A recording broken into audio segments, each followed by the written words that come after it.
Today on Top 3 Tuesday, we are going to be talking about hip extension pain.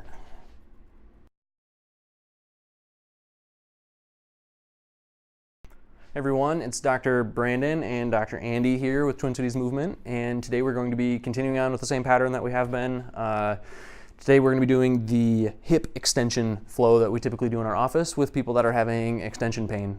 So carrying off of last week, we did people that had pain bending backwards. We had broken it out and figured out that it was in their low backs or in their spine in general. Today we're going to be talking about what we do if it is in their hip instead of in their back. So the first thing is we always assess, right? So we're going to stand up, and this is going to look very familiar because we did this exact same thing last week, but we are going to go hands up overhead. We're going to bend back. All of the same rules apply. So we're looking for a nice uniform spine curve, a nice anterior weight shift in the hips, and posterior weight shift in the back. Arms should stay relatively straight up overhead. And then from there, we go hands on the hip, and we do the same thing.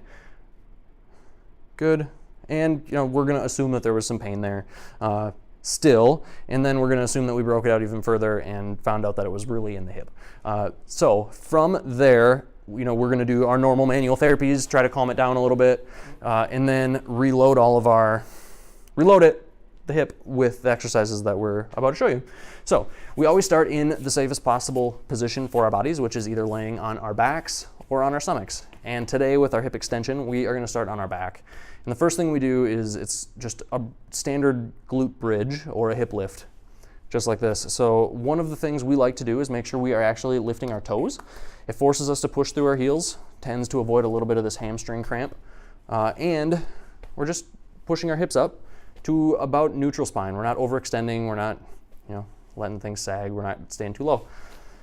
From there, after we're doing a good 8 to 10 repetitions, it feels pretty good, pretty comfortable, pain-free movement here. We increase the demand on our bodies a little bit by going onto our hands and knees. And so in this quadruped position or hands and knees position, we're going to do a little bit of hip extension. So this requires a lot more control out of our hip than the previous. It's much more open chain. And same exact thing. So what we're actually focusing on is pushing our heel back through the wall. We're not trying to lift too high. We're not overextending in the low back. We're just pushing straight back, getting all of that hip extension here in the upside. And same thing, 8 to 10 on both sides. Good. And then again, this might be a few days after you came in, a few weeks after you came in, you're feeling pretty good with the hip extension and quadruped. We're not really having a lot of hip pain anymore. We start to work a transition from quadruped to half kneeling. So this is a very, very difficult, deceptively difficult exercise. That's why I'm actually walking us through this video and not Andy, because I can't do this. This is very good though. So we're getting all of the hip extension in this down leg here, and we're really controlling our entire body rotating around that axis.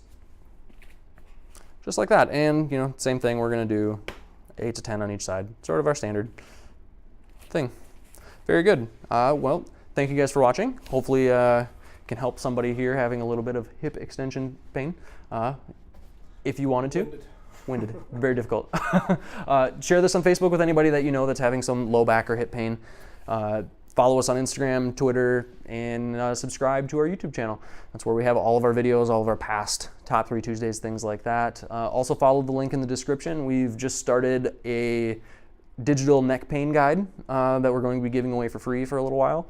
And if you guys want to check that out, know anyone that's having some neck pain, share that with them, and hopefully it can help you out. See you next week. Thanks.